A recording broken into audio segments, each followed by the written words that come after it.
right, guys, so here in the top right-hand corner of Entombed Valley, we have our Yell Terran player mystery. Terran player from alternate attacks/type. It is, we think it's Cloud, but we're checking on it right now, so we may make a change as we go along. Well, these were played on the NA server, so it is completely possible that Cloud doesn't have an NA account, and therefore is using Dark Forces, so makes sense to me. Well, his opponent down in the bottom left-hand corner, we are sure about. It is our red Protoss player representative of its GoSu, their ace and winner of Game 1. It is Hwangsin. So that's right. So Entombed Valley, this is a difficult... It is Cloud. We just confirmed. Okay, it is Cloud. Just wanted to make sure. Awesome. So Cloud versus Hwangsin. And Entombed Valley is a map that you hear a lot about in discussions with Zerg players, just because of the difficulty of taking a third. But for once, we're not going to have to really talk about that. It's TVP, right? So both of these races kind of have a little bit easier time holding the third on this map. And being cross positions, I think we're going to probably see a little bit later game TVP. You know what's funny? I believe the last TVP I saw on Entombed Valley was none other than Startail Parting versus Marine King Prime in a slightly controversial game from the GSTL. Wow. All right. Yeah, that was interesting. Parting has some pretty amazing storm uses, pretty good High Templar. So good. I know, yeah, so good High Templar positioning. Makes my voice all high-pitched just to think about it. So, you're like the Pillsbury Doughboy, man. You talk about Templar, you're like, ho-ho! Yeah, poke my belly and let me think about Parting, and it's ho-ho! All right. Yeah, you go with that. TMI. Or just enough information. Just enough. Yeah. J-E-I. J-E-I. Just enough information. Yeah, I'm good with that. I guess. Okay, cool. So, yeah, I mean, it's going to be interesting to see what we have to see. And I'll tell you right now, in the team chat right now for its GoSu, everybody's been talking about Colossus timings on 2-base again. Squirtle, of course, is the Protoss player recently who's been showing us just how good those can be again in PvT. They were so popular back in the day, like in early StarCraft 2, everybody was going Colossus timing, which is natural because they're basically a unit you just move back and forth and shoot a long way. It's much easier to kind of pick up and use than Templar tech, right? So a lot of people did that early on. As people discovered how to use Templar a little bit better, it kind of switched over. We saw players like FXO Oz, well, I guess he's Fnatic Oz now, yes, he is. Switching over to 2-base Templar timings, where you get the Templar archives first and then worry about Colossi in the late game. Well. But now we start to see these Colossi things coming back. But look at this. I think we might have a bit of a short game here. Yeah, that's what I was thinking, too. Wow. So Cloud is wanting to put on some pressure. Hwangsin is going to need to make a big defense here. Yeah. Hwangsin can hold on. No kidding. All right. Well, the good news for Hwangsin is that he did not Nexus first. If he had, this would be very, very, very difficult to hold. But the fact that he got his gateway, and he's already got a Stalker on the way, is okay for him. So he's got a chance. And you were talking about Colossus timings. I remember back in Team Arena Challenge 2, in a match with Evil Geniuses, we actually saw In Control use a 2-base Colossus timing there, and we were like, oh, wow, he's bringing this back. He actually ended up being a forerunner to a lot of top players were using that as well, which is the first example we had seen in quite a while. He was able to kill some pretty good players with it. But, speaking of EG, by the way, Thorzane, man.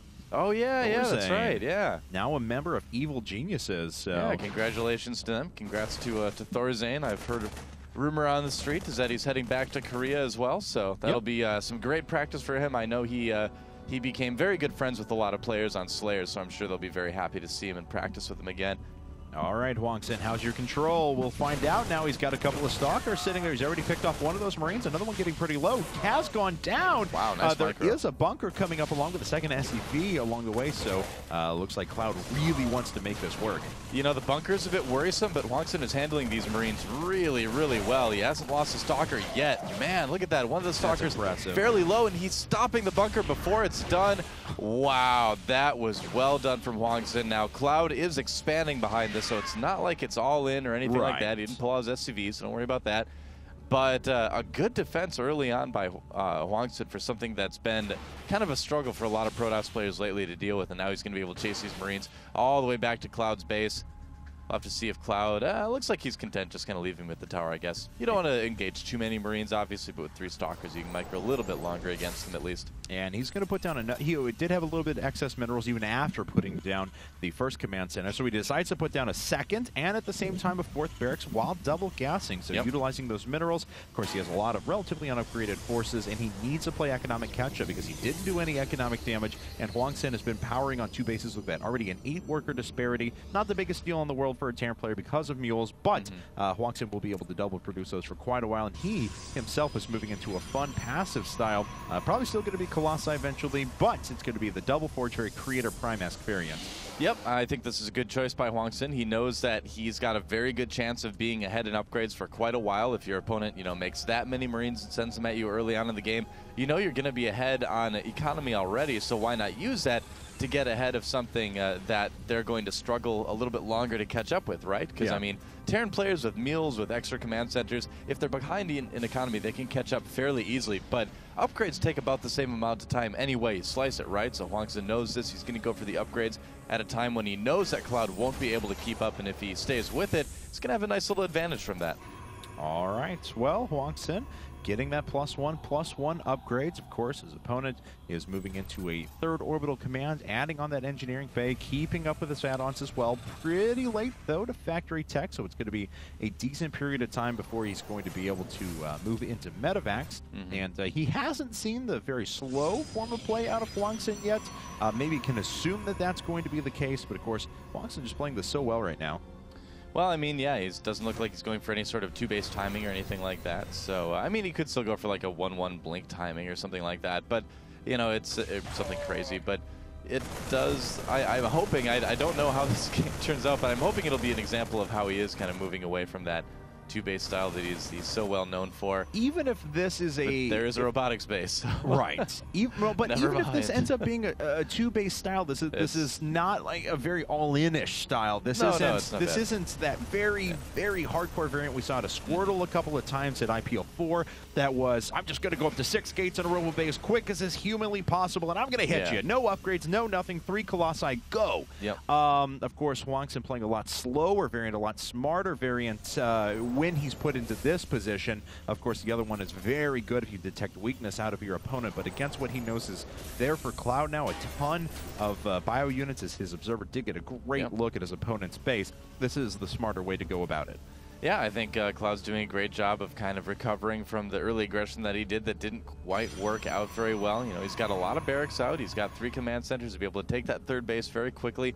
And with a big army, I mean, that's going to be his best defense against a well-upgraded army of his opponent. Look at that. Just like +1 attack on the way right now for Cloud, while 2/2 is already on the way for Hwangsin. But Cloud, really can kind of make up for that by just simply having more stuff. So and you can see right now he is almost 20 supply ahead too. So at this point, it is working. Yes, very much so. And conversely, though, of course, as Cloud does scan his opponent, I actually want to take a look at exactly what he's seen. Wow, he only picks up on the gateways in a robo. This actually, I mean, this doesn't tell him that it's the super slow Forgery. And in fact, you may just think an attack is imminent.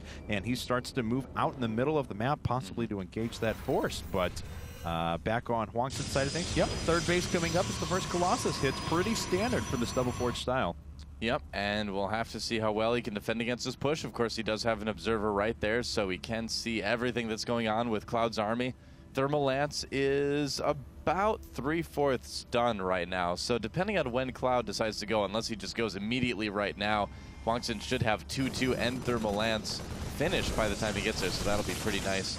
And Charge is on the way as well. Going to be a little bit slower than that, of course, but both players going to be operating on 3 base economies pretty soon here. Of course, Cloud was able to power ahead with 3 command centers and make a ton of workers. He himself has an armory and a 2nd engineering bay coming up for the time being, though, along with quite a few barracks, really investing in his infrastructure at the moment. Of course, no double starport, so it's going to be a little bit harder to rally against all of those Colossi that are starting to hit the field, but he will have a very strong ground force. I've always kind of liked Cloud's way of playing, too, where he just kind of tries to bludgeon people with big bio units and lots of drop play and things like that. It's a very, I want to call it simplistic style, but it's just a lot of fun. I mean, it's fun to play, it's fun to watch, it's just very action-packed, but right now it looks like Is he going to go for this? Nice concave there by Cloud, but will it be enough damage?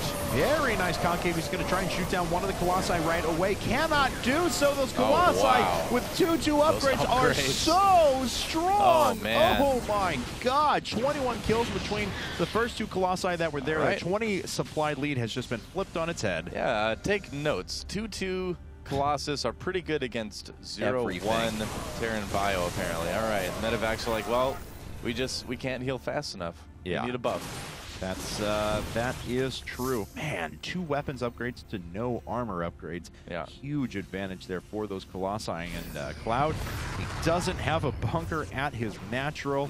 Everything sitting over there, and did salvage it, as a matter of fact, trying to run it with as many units as he can, but immediately gets him cut off once again. GG, and